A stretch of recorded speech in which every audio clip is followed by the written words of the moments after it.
Cool. Welcome to today's webinar, everyone. I am Marie Cheng and I'm the Partnerships Manager here at My HR Toolkit.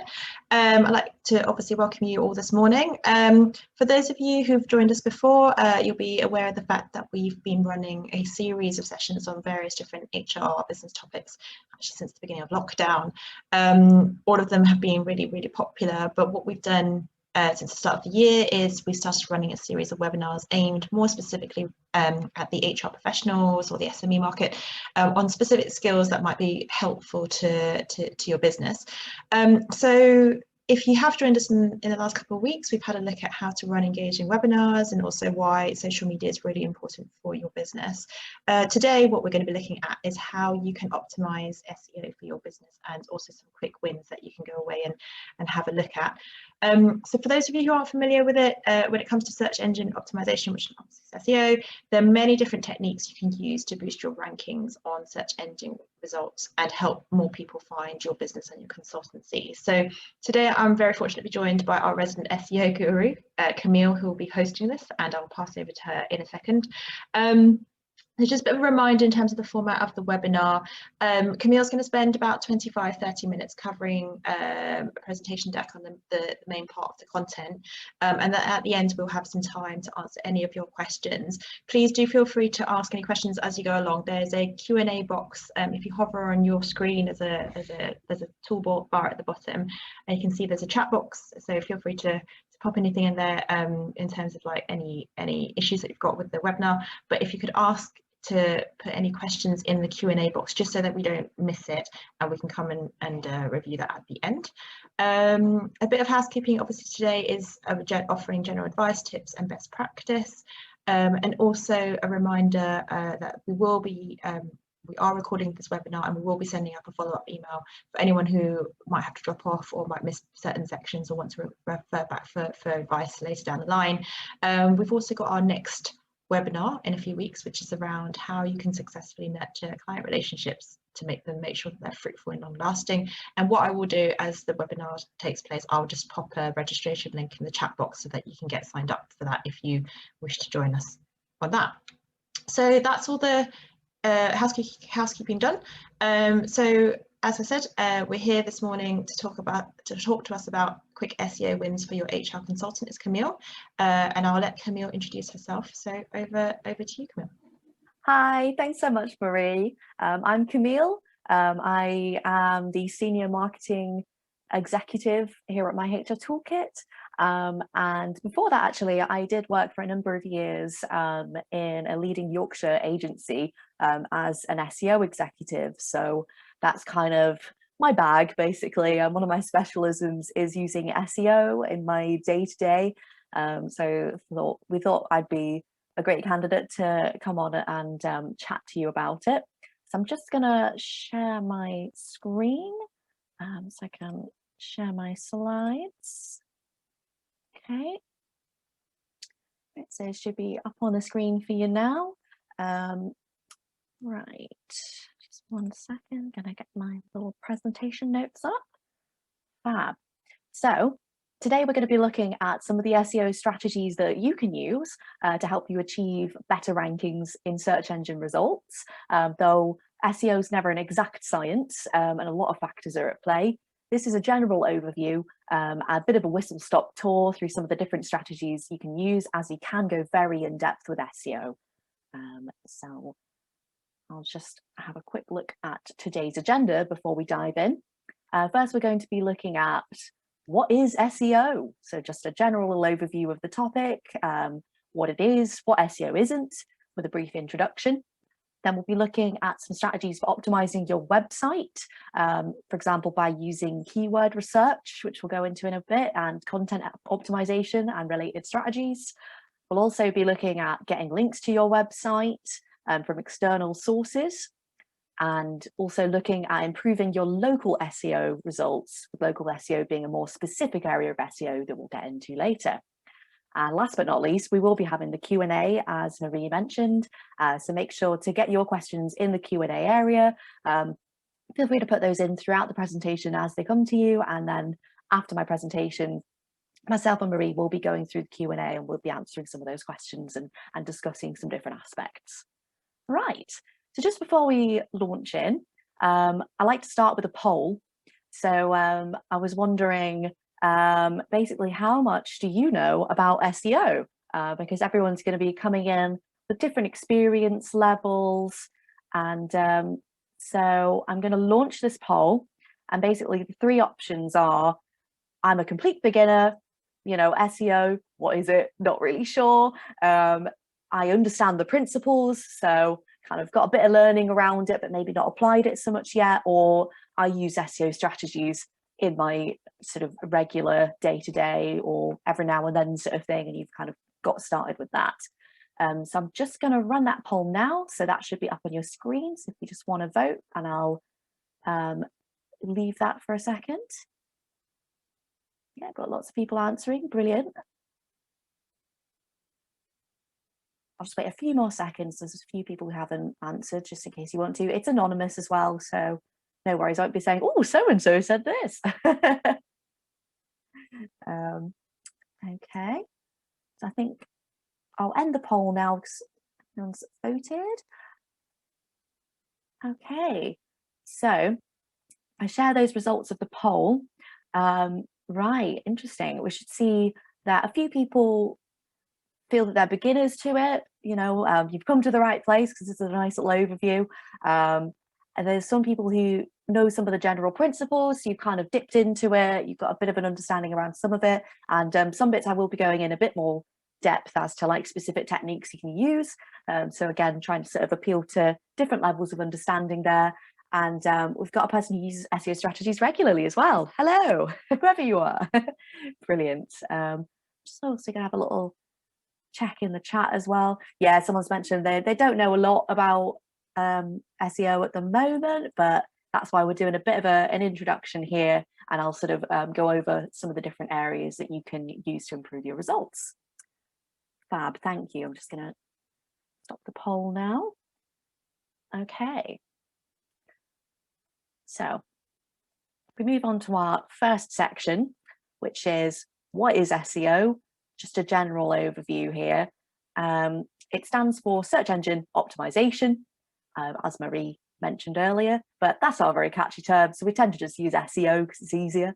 And the ultimate goal, really, if you can get it in a nutshell for SEO, is that you're making your website more visible in search engine results.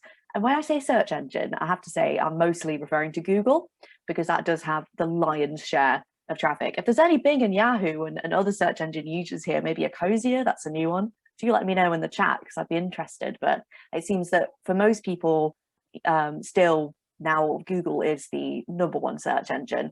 So mostly it's about appeasing Google, but you can get some search traffic in from other areas such as Bing and Yahoo as well.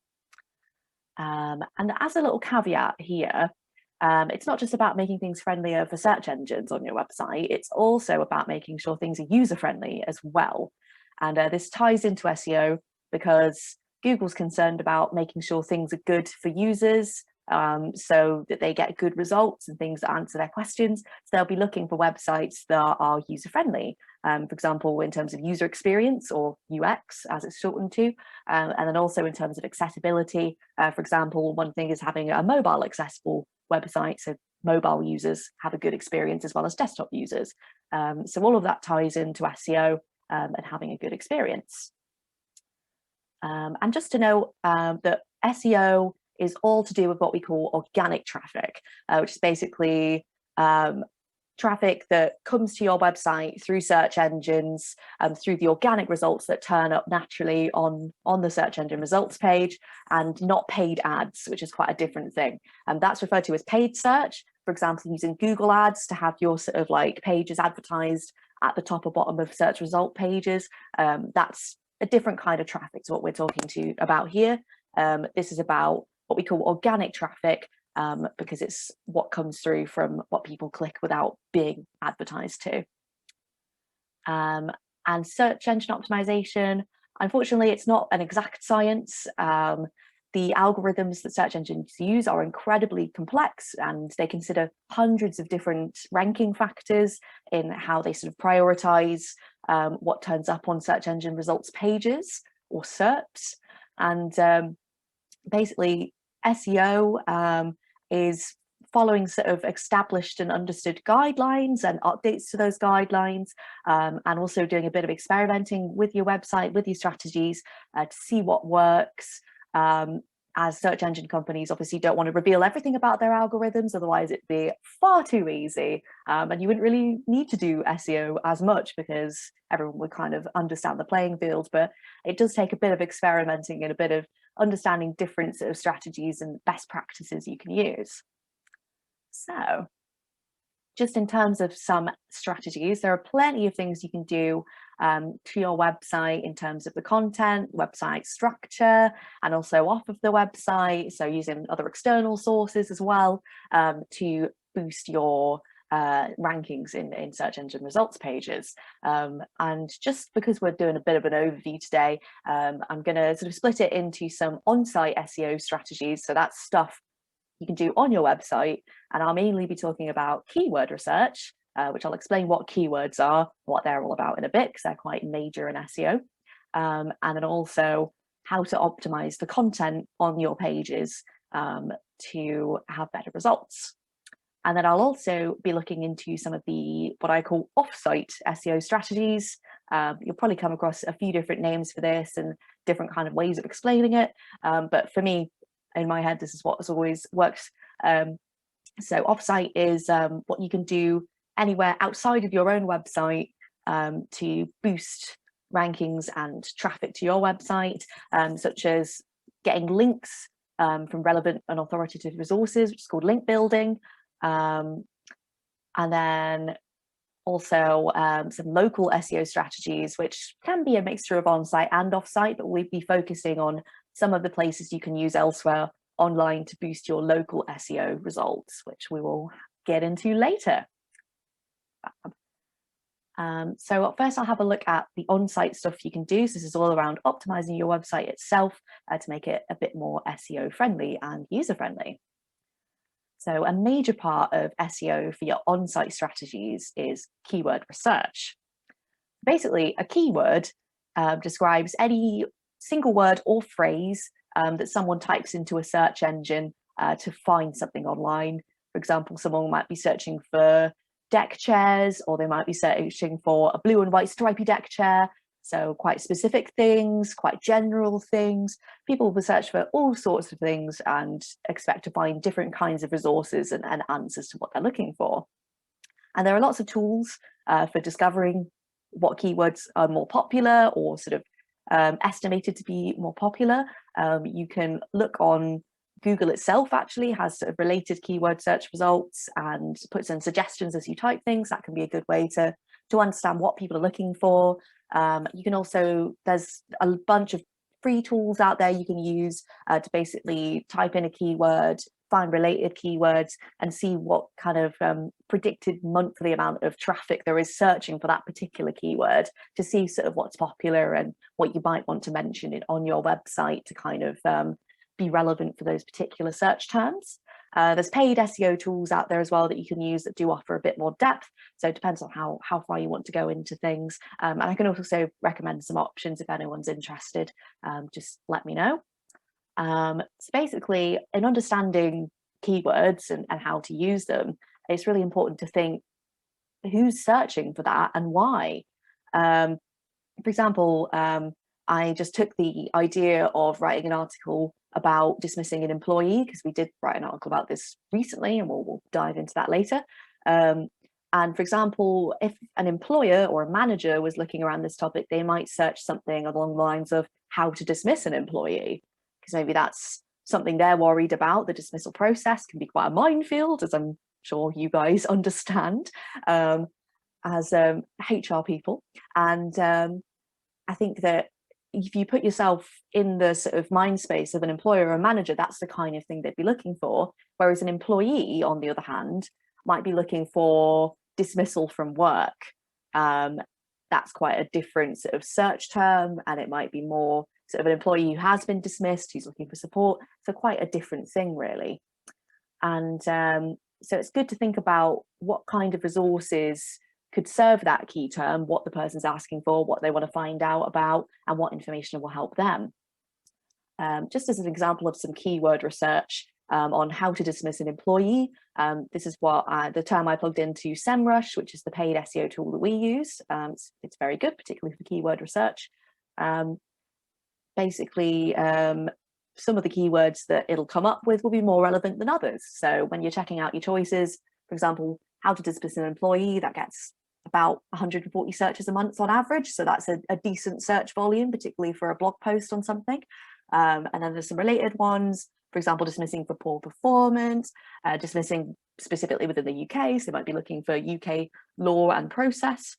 So those are very relevant. Whereas otherwise, we also have terms such as how to dismiss an employee Sims 4, which unless you're writing a guide to the video game, probably not going to be that relevant to your article. So it's good to kind of pick and choose what will be relevant to your audience and use that within your resources for an understanding of what people are looking for and what you can write about. And you can incorporate keywords across your pages. Obviously, you don't want to be too spammy with it, but you can kind of use keywords, parts of keywords, variations in areas such as the URL. So after your domain name and the slash, you can kind of use keyword related terms there. You can use it in your page title because that's indicating the overall topics. That's quite important. In your headings in general and in the body text of the page as well. But you do want to use variations, keep things natural.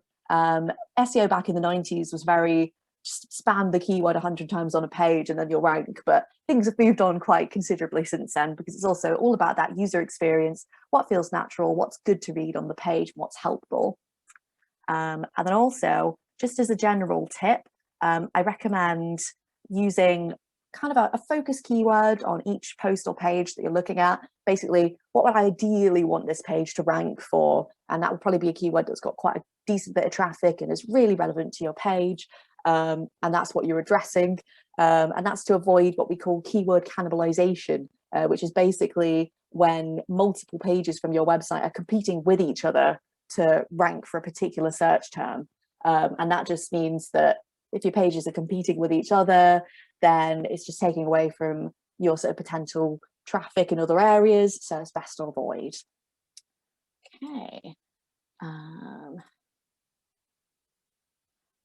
Yes, someone has said they'd like some options on keyword research. So we can go into that in the Q&A later. Thank you very much. Okay, so in terms of optimizing your website as well, which is kind of what you can do after some keyword research with some understanding of that area. There's lots of things you can do on each page to enhance that user experience, optimize for search engines. And a big one is heading structure. So headings are basically the sort of H1s and H2s that come up on your page. You should only have one H1, that's your biggest heading, on each page, and it should be at the top of the page ideally, because this is indicating the key topic. And the smaller headings like H2, H3, H4, it kind of keeps going down in size. You can use those multiple times. And I've just done a little example taken from a recent blog post we published on disciplinary procedures. I've just taken an example of the first few headings and what they look like. We've got our H1 at the top here, which is the article title. We've got a couple of H2s and a H3 nested within one of those H2s because it's related. And I call this a nesting structure. It's just my term for it, really, because you're basically nesting the H2s within the H1, your H3s within your H2s, and so on. And this is a nice structure to use because it indicates to users and search engines, firstly, what your page is about, and then sort of the sections and subsections of that. So when someone scrolls down the page, they can see what's being covered, find the bits that are relevant to them as well, because a lot of people do just scan pages. Other things you can do to help optimize your content and for user experience is to use lists, so bullet point lists, numbered lists, and sort of different formatting structures to break up the text, because it just makes it less a wall of text and more interesting to read, and basically improving user experience is good for search engine optimization as well. And you can also use multimedia, for example, images, videos, infographics throughout your pages and posts. Basically, again, just breaks up the text, makes it all more visual, and it gives multiple options on how users can interact with your content as well, which is another thing that Google's looking for. And also, between pages, you can use internal linking. So that's basically anywhere where you link from one page of your website to another page, that's internal linking. You can use that within your posts, for example, to enhance navigation. So it's easier for users to find different resources on your website and keep browsing your website. And it also helps search engines crawl your website as well, because basically when a search engine is indexing your website so that all your pages can turn up in those search engine result pages, the easier you make it to crawl your website and find all those pages, the easier it is for Google to index it all as well. So that's really helpful. Okay. And so just to dive into a bit of an example, here we've got that disciplinary procedures article. You can see we've got a H1 there with a focus keyword of disciplinary procedures. Use it in the body text as well. There's a direct use of the focus keyword there. But again, you can use it sort of throughout the piece and use variations, bits of the keyword here and there, just so it's not too spammy. Also, we've got a H2 heading here, so a slightly smaller heading, uses a variation of the keyword. And breaking up the text here with a list, which just makes it a bit easier to read. And also, just as a last example, I've got a little internal link there to a different blog post that we've done on unfair dismissal. And I've actually used the keyword there as the linking text, or what's called the anchor text. So that means that basically someone clicking on that is clicking on the keyword for that piece, and that shows to search engines that the unfair dismissal piece, that's what it's all about. Okay. And another important part of optimizing your website, and this is less about the content directly on your page and more about the content that describes your page, which we refer to as the meta content. And I've put a little image example of some meta content below there, which you'll see on search engine results. And basically, you won't find that on the actual page of your website, but it's used within the source code of your website. And usually in your content management system, you should be able to put these details in, so you're not having to like go into the source code. But basically, you can use content to describe your page, and that helps search engines offer up the correct results for what users are looking for. It's kind of your sales pitch, basically, for them ranking on your page and then people clicking on your page. So firstly, I'll just cover the page title, which again is different to the one that's actually on your page, like your H1. Your meta page title is what turns up in search engine results as what we can see is that purple line there. And the example is HR webinars for small businesses. And basically, the general recommendation is that you keep these 60 characters or under. If you have up to 70 characters, they should show on desktop, but sometimes on mobile, if it's under 60, they might get cut off. So if you get a lot of mobile traffic to your website, it's really good to consider, because obviously you don't want some of that precious wordage to get cut off, and it looks better if the whole thing is readable. And also below that, we've got what's called the meta description, which again doesn't turn up on your actual website, but is used as a description for your page that search engines will bring up. And you can use that basically as your pitch for why that person should be clicking onto your results. And it just helps your click-through rate, or CTR. Okay. And just to note that it's important to use a unique page title and meta description on each page, because again, otherwise Google might just not rank them at all because multiple pages are trying to do the same thing and it looks a bit spammy. And then also they might compete with each other as well, which is not really what you want. So you want each page to have unique content there. Okay. And so I just thought I'd run through a bit of an example of a search engine result page just to show some of these concepts. We've got a keyword search here, how to calculate holiday entitlement in hours. I've chosen this one actually because we do perform really well for it, so guilty. But we position at what's called position 0 in the SEO community because it comes above everything else. Google refers to it as the featured snippet. And it's really great to feature here because part of your article is actually featured on Google at the top here. And your link is right at the top of everything else. That means it's most likely to be clicked on. So that's the great thing about having really, really good quality content. If you come up at the top there in position 0, that's pretty powerful. And so we've got our related searches below that, which is a widget that Google often provides. And that can be really great for sort of indicating around other keyword searches, general topics, what people are looking for, and can be good inspiration for other content. And then below that, we've got our position 1, which is the government website. And am I smug that we're above the government website for this? Yes, I am a bit smug. I can't say it happens often, because obviously they're a very, very authoritative website. But it does show that if you write really powerful content, you can do really well. And also, just on this result, you can see an example of a meta description down there as well. And I just wanted to know, it's interesting that Google highlights parts of the results. You can see there in the snippet at the top and also in that meta description down below. And that's basically Google showing the user, this matches your search, this is relevant, and encourages them to click on through. Okay, I'll just have a brief coverage of firstly some of our offsite strategies, so things you can do away from your website itself to boost your rankings and bring in more traffic. And one important thing is having a really healthy backlink profile. Basically, a backlink happens when another website external to yours provides a link to yours, which passes on what we call link juice. In other words, authority and relevance to your website, which search engines recognize as an important ranking factor. It doesn't just mean getting loads and loads of links from all over the shop to your website, although again, back in the day, like 90s, early 2000s, that could have done you quite well. But nowadays, the algorithms are much more complex and nuanced. So it means it's more about getting really good quality links to your website from other websites that are relevant to you and your content, and then also really good authority as well, so good quality. And one of the best way to get quality backlinks is by creating really great content, which kind of harkens back to what we were talking about before.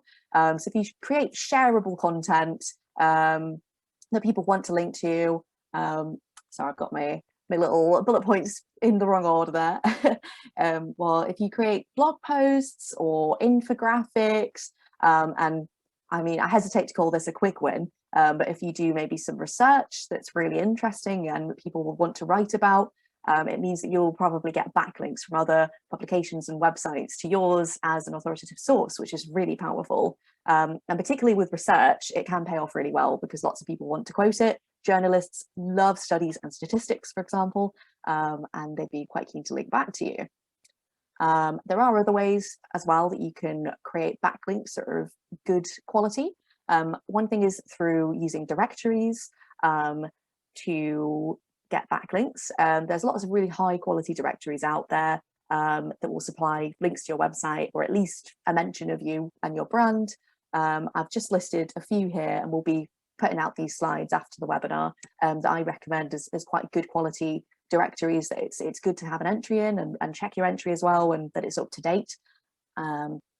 You can also use what we refer to as outreach, which essentially describes any activity where you're providing content to a different website or publication, essentially for a link back to your website, alongside other benefits such as brand exposure.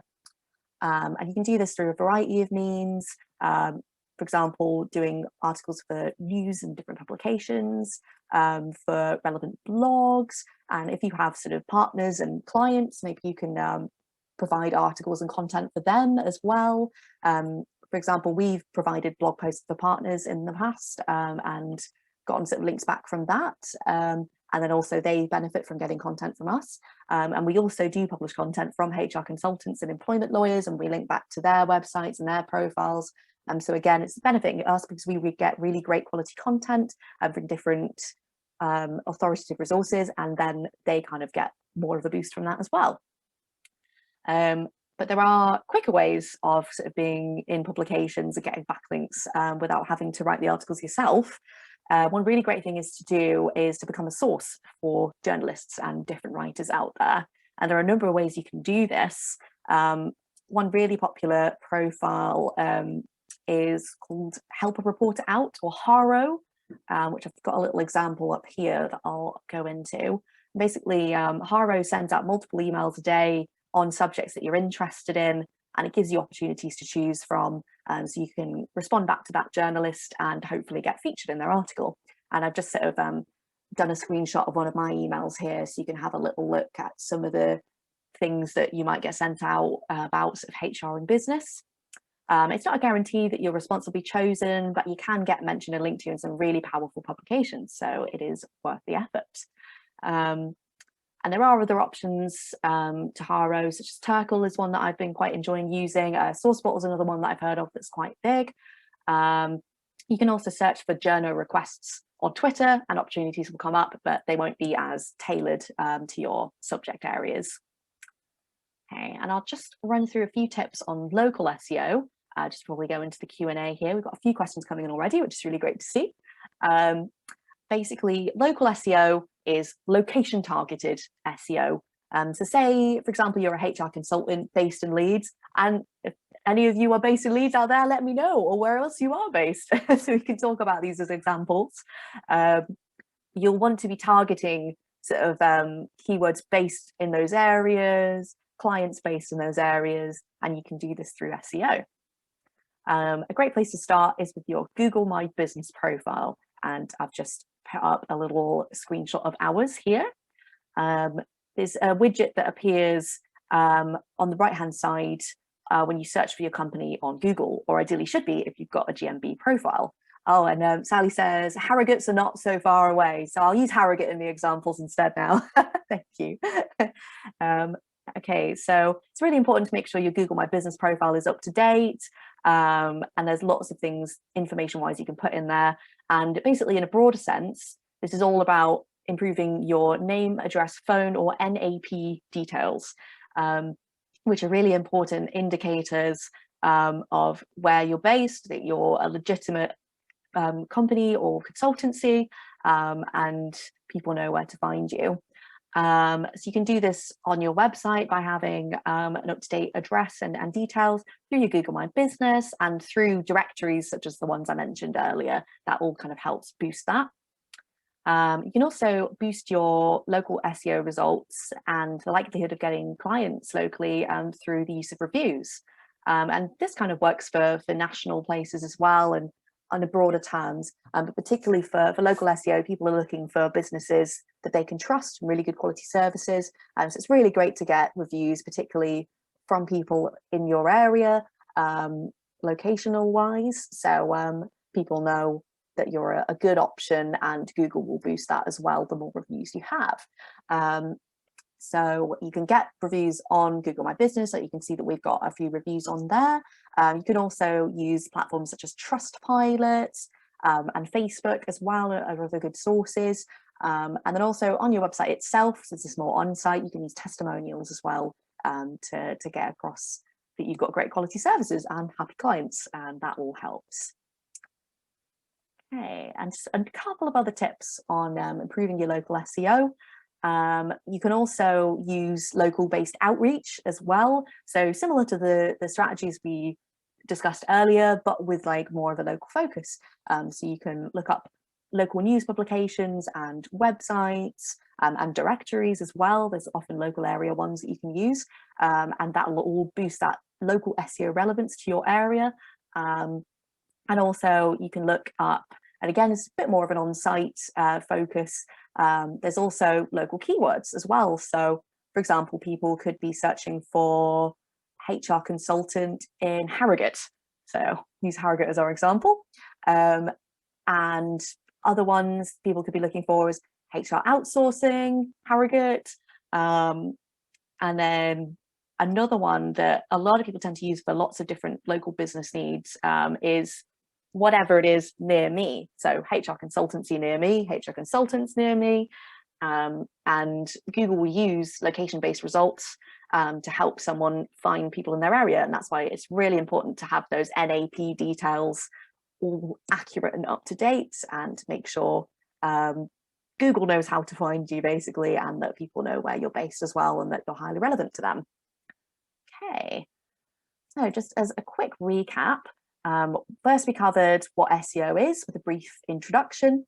Then we delved into some strategies for optimizing your website with keyword research and content strategies. Then we had a look at getting links to your website through creating great quality content and using external resources. And then we had a little look at some aspects of local SEO with Google My Business, NAP details, reviews, outreach, and location-specific keywords. And we will be moving on to the Q&A. So I've got a few questions coming in now. Make sure that they're ready. And also we'll be sending the slides out. And I've just added a few resources in there because I know that SEO is a big area. And obviously this has been quite a brief overview. So those are some handy extra resources for you to look into. Okay. Cool, great, thank you very much, Camille. That's hopefully really helpful for a lot of people. As Camille actually said, obviously SEO is a massive topic, and we were talking a little bit that potentially we might put something else on, because as I said, it's just so extensive that there's probably do 4 hours on it, to be honest. But yeah, no, I find it quite tricky to get it all to in a half an hour chunk and give that sort of depth. But hopefully, yeah, there's been some useful tips today, and yeah, we can kind of send out. We can have a look at it. Resources. Yeah, exactly. Cool. So we'll just move on to questions right now. As I said, anyone who's got any burning questions that you'd like to ask, please do feel free to pop it into the question and answers box. So we'll go through them in turn. So Camille, so Joanna's asked, what was the name of the website that shows you the keywords? Yeah, there's a number of options you can go into actually. And I did sort of wonder if people would be interested in learning more. So I recommend looking on Google and on search engines themselves and kind of seeing the lay of the land. But in terms of your keyword research and seeing what's kind of doing well and what's popular and maybe what you should be targeting, there are some free tools out there. Like Google's got their own keyword tool, but that's mostly for paid search stuff. So it's only so useful. But then there's Moz. Moz, Moz, they have free keyword search tool which you can use a limited number of times a month kind of thing. And then there's also one I found recently is WordStream, also do a free keyword tool as well, so I'd recommend giving that a look. And then for some of the paid options, I did mention Semrush, which is like SEM Rush, which is what we use. That is a paid tool that you subscribe to for a monthly fee. And there's other options out there as well, like Moz have a paid tool as well, which is pretty good. So it depends on whether you're wanting to kind of invest in that or use the free tools. There are sort of different options out there. Oh, great, thank you. So Deborah then asks, so we talked a bit about it in Inside Deck about the cannibalism. Can you explain a little bit more about that and basically how to avoid that happening? Yes, it's a very dramatic term for it, isn't it? Keyword cannibalization. And I think it's about having a general approach towards SEO, that you're not trying to target every keyword on every page sort of thing. Because you're thinking if someone's, especially on informational stuff as well, if someone's looking for how to dismiss an employee, for an example, you want to make sure that you've got a blog post that's really tailored to that. And then also, if you're kind of wanting to go into other areas of that, having an understanding that that they're serving different purposes. So if you have kind of two blog posts that are really similar and covering really similar things and quite repetitive to each other, they'll sort of be probably competing with each other in results, because Google will see them both as kind of options for that search. Whereas it's better to have one article really that really addresses that well, and then maybe focusing on other sort of related topics and other articles, and then linking between them to show, like, indicate to Google basically which one you're wanting to rank for particular things. So it's just having that understanding there. And as you kind of do more research as well, and particularly if you're using paid tools and seeing how your pages are ranking, you can kind of figure out, oh, okay, so Google wants this to rank for that and this to rank for that, and you can kind of figure things as you go as well. But it's just something to be aware of. Okay, great, thank you.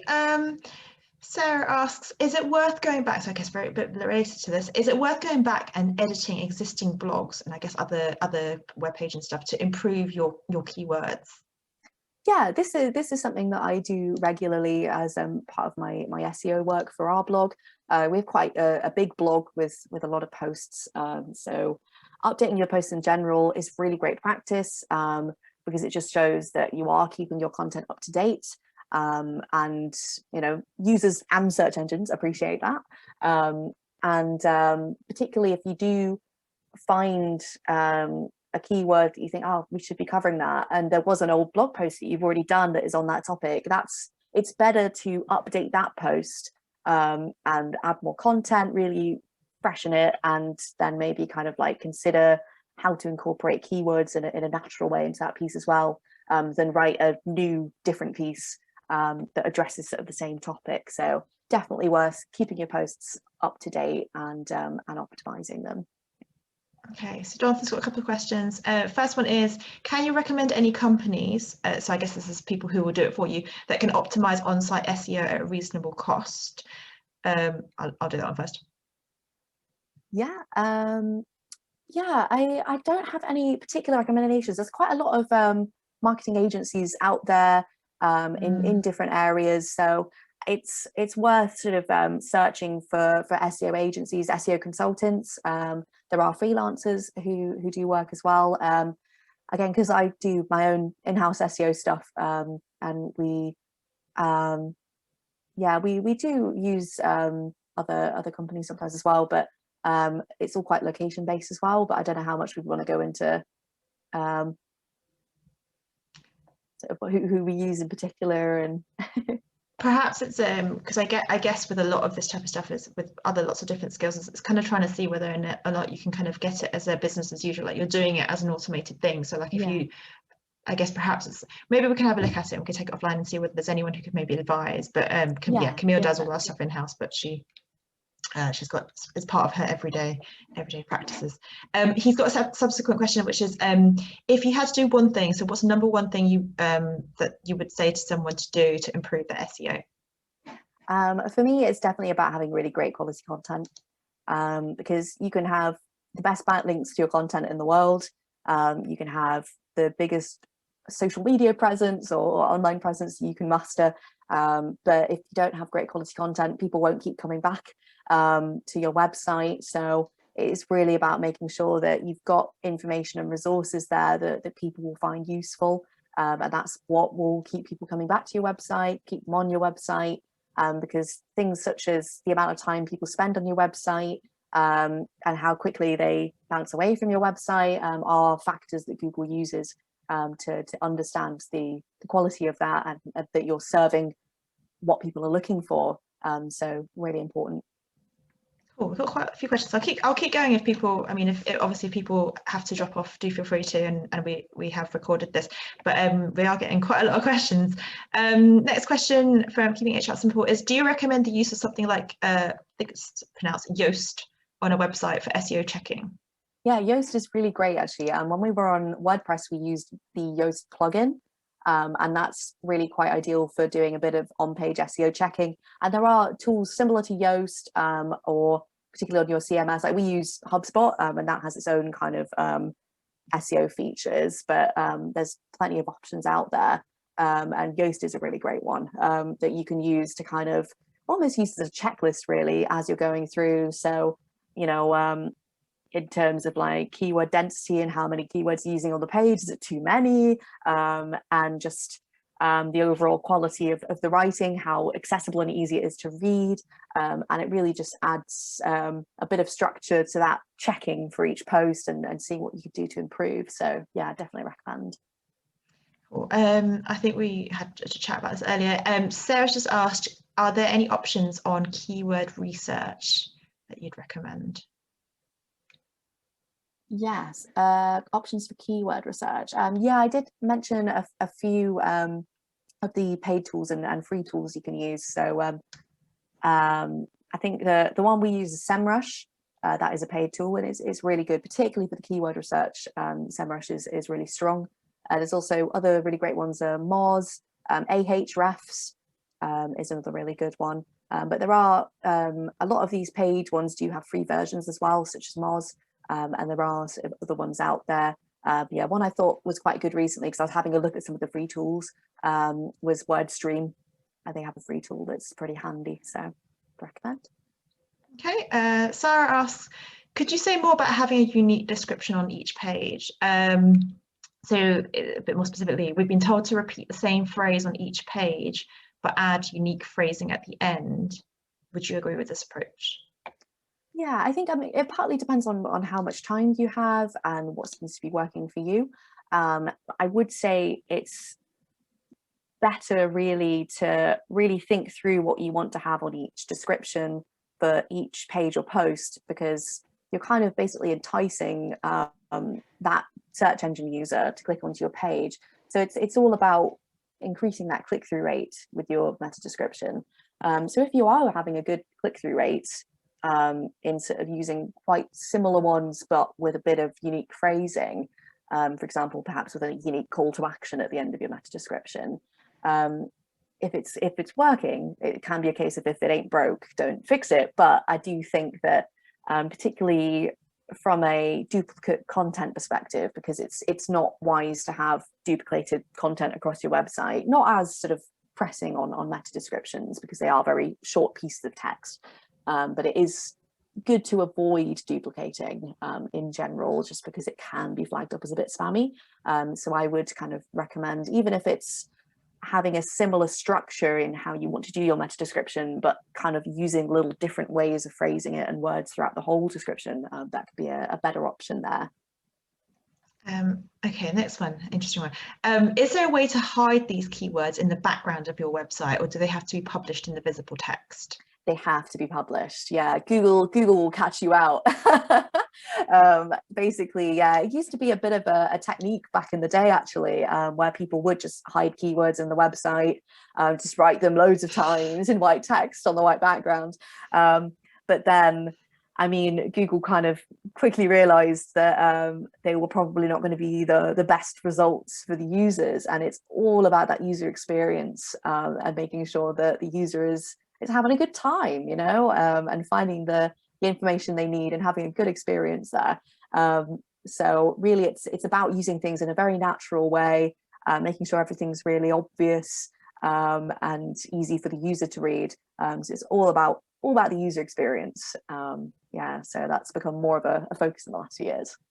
I guess there is that element that you touched upon. Obviously, like if you use images and stuff like that, there's naming conventions. You can help things along by naming it perhaps with your keywords as the file name. There's quite a few things you can do. Yeah, I ended up not actually going into the image stuff just because it's just a whole new thing, but it will be covered in some of the guides that I've put in the resources. But yeah, there are different ways you can put in those keywords across your page and article, but as long as you're not doing it in too much of a spammy way.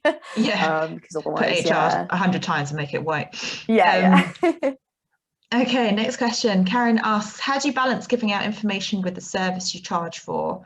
For example, you don't want to give everything away.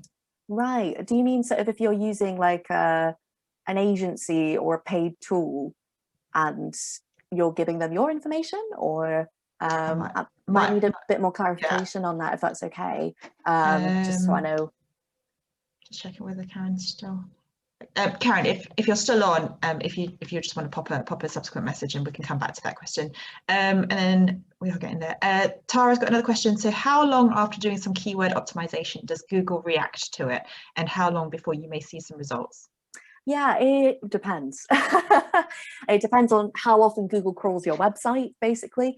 You can actually, again, it's a bit of a process I'd advise looking into a bit and learning about, but there's Google Search Console, which you can submit your website to basically say, this has been updated, please re-index it. So it will recrawl all your pages. But even when you make updates to pages and posts, naturally, Google will be crawling websites on a regular cycle, and usually that's anything from a few hours to a couple of days, just from my experience, but it really depends from website to website. Yeah, you can request it, but also if you do want to kind of wait a little bit, it doesn't usually take too long for those changes to be picked up on, and you can kind of search for your own website and pages in Google to see how things are being indexed if you do a site search, which is something I'd recommend looking into. Okay. Jonathan's asked a question, what's the best way to improve website load speed, and does this have an impact on SEO? Yes, we're getting more into the technical back end of the website side of things, which is something I did want to cover, but again, it was just getting everything into half an hour. Yeah, and I do think also maybe quite a few people use sort of website designers and developers external to them sort of thing. So this would be something to discuss with who's ever is in charge of kind of the back end of your website. But yeah, website load speed is an important ranking factor. Basically, if anything's taking more than 3 seconds to load, most users are going to go, nah, and like click off and find something else. So it is important to use different strategies to boost your site speed. And there are different ways you can do that. One of the more in reach things I think that anyone can do is optimizing your images. So basically compressing your images to make sure that they're the smallest size possible. Because if you've got loads of images that are like over a megabyte or whatever, then they're going to take longer to load. They're just going to slow everything down. So compressing your images on WordPress, I think there is a plugin that will compress your images for you. So that's really useful. But I just get into the habit of making images, you know, the size that they need to be, nothing bigger, and then also compressing them as well, and just making sure that they're in the sort of 100 to 200 kilobyte range kind of thing, because otherwise they can take up a lot of space. And there are lots of other things you can do, particularly with kind of the coding and JavaScript, etc., on your website to make sure it's not taking up loads of load time. But again, that gets quite technical. So might be something worth exploring, but with outside help as well, unless that is something that you can do. Okay, I suspect the person who asked the question might not be on there anymore, but yeah. that is all the questions. As you can see, obviously from the loads of questions, there's lots and lots and lots of areas. So as I say, we'll take it away and see whether or not Camille will be able to come back at another time to go in a bit more depth into. Yeah, that'd be great. After people have a bit of a digest in terms of what you've talked about. Yeah, that was really helpful. If anyone wants to put in the chat what they'd be interested in learning more about, do let us know, because that will help us kind of tailor future webinars. Exactly. Great. Well, thank you very much for your time, Camille. Thank you everyone for joining. Just a bit of a reminder that our next webinar, if Camille, would you like to put on the next slide, is on the 3rd of March, which is in a couple of weeks, and that's on how to successfully nurture client relationships with Bob. Sorry, not client relationships with Bob, but Bob will be doing that webinar. So as I've mentioned, I've obviously put the registration link in the chat, so you can sign up to that. We will be following up the webinar with a recording and also a link to sign up to that webinar if you'd like to. But apart from that, thank you very, very much for joining. Hope that is useful. Do, as I say, feel free to get back to us on what you found really helpful, what other topics you'd like to hear about, and we can do our best to see whether we can meet them. But otherwise, enjoy your day, and thank you for joining. Thanks very, very much, everyone. Thank you.